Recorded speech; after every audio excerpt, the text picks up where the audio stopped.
So I want to show you this picture because I think it's important that we start with this.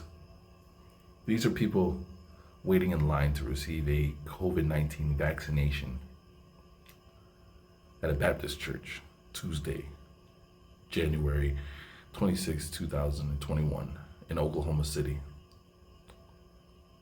All right. This picture was actually used, right, by Rolling Stones, out of all things. Then I'll show you what I'm talking about. It was used to be the image of gunshot victims. Let me say that again. Gunshot victims waiting to be seen while the overflowing hospitals in Oklahoma had to turn them away, according to one doctor that Rolling Stones ran with, which sparked major networks like CNN and Rachel Maddow and MSNBC and others to run the same story, making fun of anyone that looked for an alternative way of treating themselves. Let's see.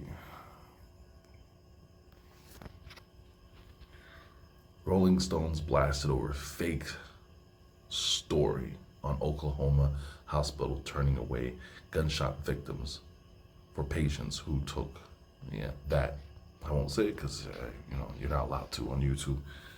Because the CDC, they claim, I don't even know if YouTube actually reads what the CDC actually puts out, because YouTube just seems to go off of what popular opinion is amongst who's paying them, and not what CDC even says.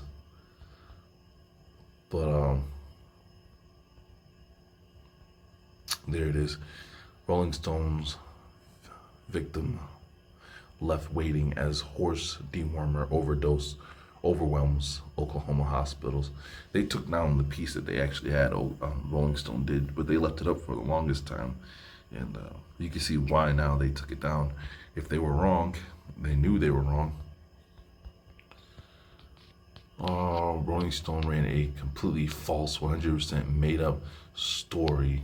Like I said, it's only mentioned by one doctor because people started asking other hospitals in Oklahoma where they experienced this. People that were doing their own independent journalism. Because I even seen that while watching some of these guys on YouTube, that people were questioning the story then, but then they were getting shut down by YouTube for questioning the legitimacy of the story, because they were calling hospitals and asking what was going on, and the hospitals were like, we don't have this problem here. Just like the man that was supposed to have died from Omicron in Houston, Texas.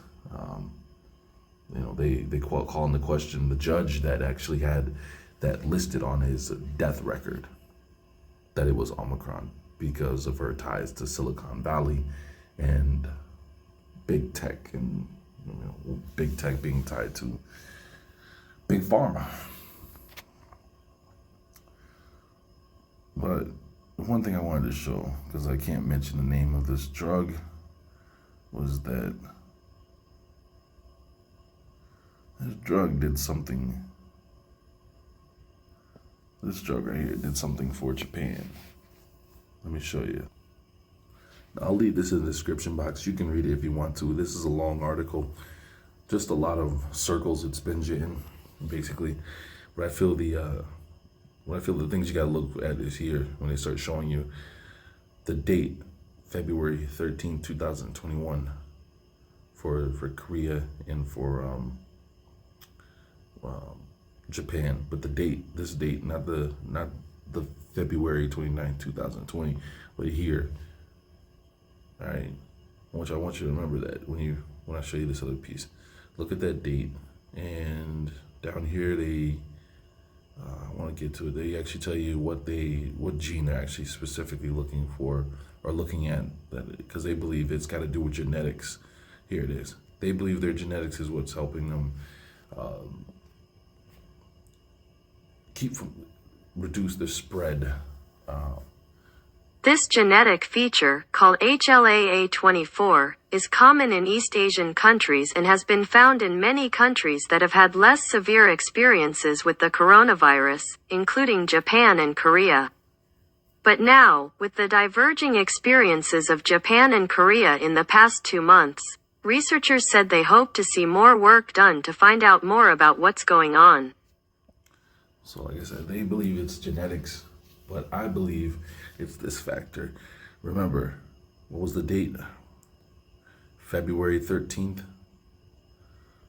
right? February 13th, 2022. So pause. Now, this is John Campbell. Nah, he's supposed to be a retired doctor, Dr. John. Here's some graphics of Japan. It really is quite astounding compared to what we're still going through in the UK, the United States, Europe. Wait. I better do a fair use, right? Okay, so fair use. The video I'm about to play, fair use. Okay, it's for educational purposes. Here's the situation in Japan. So here we are now, very, very low cases, having come down from this massive increase here. And we fussed about this a lot and warned about how dangerous the... So here I just did a screenshot so we can zoom in so we can see it better. All right. That's 180 height. There we go. About this a lot and warned about how dangerous the Olympics were at this time. Now, just looking at this last massive wave, sort of tsunami of cases in Japan, that's that wave in a little more detail. So that's kind of spread out the timeline a bit there. So that's from the... Let's see if we can zoom in. Oh, let's see. Get this out of the way.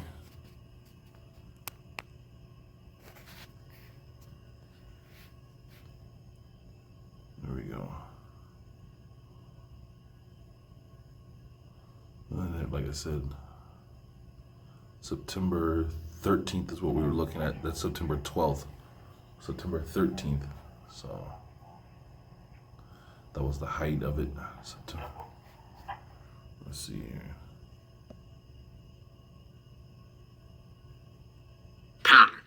That's that wave in a little more detail. So that's kind of spread out the timeline a bit there. So that's from the 3rd of August to the 12th of September, when the cases were high in Japan. Now, the next thing I'm going to show you must be a very strange coincidence, but let's look at it. Now, this is the date here when ivermectin was allowed as a treatment in Japan, the 13th of August. Now, if you Google this... Hold on. Now, this is the date here when ivermectin was allowed as a treatment in Japan, the 13th of August. Now, if you Google this, if you Google ivermectin Japan, you'll get the first 30 or 40 or 50 entrances will be saying that Japan has not approved ivermectin as an official treatment for COVID-19. And that's true, it hasn't. But I'm going to show you why I've got this date on here now. That one there's the 13th of August, ivermectin allowed as a treatment in Japan. So that was the 13th there, that day there. So 13. So 1, 2, 3, 4, 5, 6, 7, 8, 9, 10, 11, 12 days. And then the cases started to completely plummet off down to where we are now in Japan. So one of those interesting coincidences. Strangely enough, it's a coincidence that hasn't really been referred to on mainstream Western media. Now let's go on to look at this a bit more detail. So ivermectin allows a treatment on the 13th of August, and we saw that coincidentally just after that the cases plummeted 2 weeks after that. Now my understanding is this. Now I'm getting more information from Japan really as we speak. I'm expecting a report from Japan tomorrow actually. Of course, I'll send on to you straight away. But doctors can prescribe it without restriction. You know, ivermectin in Japan they can prescribe without restriction. People can buy it legally from India, apparently. As I say, I'm going to be confirming all this directly from Japanese citizens in the next day or two. But this is, I'm pretty sure this is true now. And I'm going to give evidence for this now as well from this website here. Now, this is the gentleman concerned. and this is the Japanese website. Now, I'm not going to pretend I'm a Japanese. So I'll leave this in the description box if you want to check these articles out, because I thought they were just interesting. Just remember, YouTube says that they don't promote anything that goes against the CDC, and YouTube says that the vaccine helps to reduce the spread of COVID. Can't stop it dead in its tracks. This helps to reduce the spread and hospitalization.